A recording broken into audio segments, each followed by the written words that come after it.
रामराम मामा, काय करायला लागले? पोते शिवतो. काय कशाचे पोते येत? हरभऱ्याचे. काय म्हणते हरभरा कसं काय झालं? नंबर 1चा हरभरे.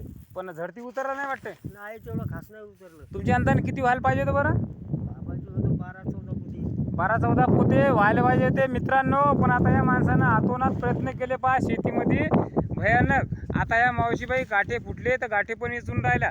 म्हणलं एवढं घडलं नाही, रात्रंदिवस हे राहिले हो, घरी नाही गेले, काय नाही, काहीच नाही. आता एवढे नाराज झाले. पण काय नाही बा, देवाने या वर्षी नाराज केला असेल या माणसाला, पण पुढच्या वर्षी खरोखर या माणसाला हरभरा व्हावा असं मला वाटतंय. कारण आहे ना आतोनात प्रयत्न केले आहे ना मामा, केले ना? रात्रंदिवस जनावर जंगलातले सांभाळले, हां, कुत्रं सांभाळले, रोटे सांभाळले. मार्केटले भाव काय नाही वाटते. मार्केटले भाव काय आहे? मार्केटले भाव नाही.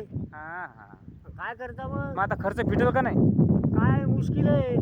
लयच अत्यंत गरीब म्हणजे अशा शेतकऱ्याचे हाल आहेत हो खरोखरच. कारण हरभरा काय झालं नाही बघून घ्या, फक्त 7-8 बाचक्या झाल्या. वावर पाहिलं तर पहा कमीत कमी 6-7 एकर आहे, काहीच झालं नाही. काय करता? नाईलाज आहे त्याला आता. बरोबर हे बरोबर, निसर्गाचा कोप आहे. निसर्गाचा कोप आहे, खरी गोष्ट आहे. नाईलाज आहे त्याला. नाहीलाच नाहीलाच व्हायला पाहिजे होतं काही नाही काय. व्हायला पाहिजे होतं पण आता त्याला काय, हे शेतकऱ्याचं मरण आहे. शेतकऱ्याचे आंबे बी नाही आले पुन्हा पहा ना.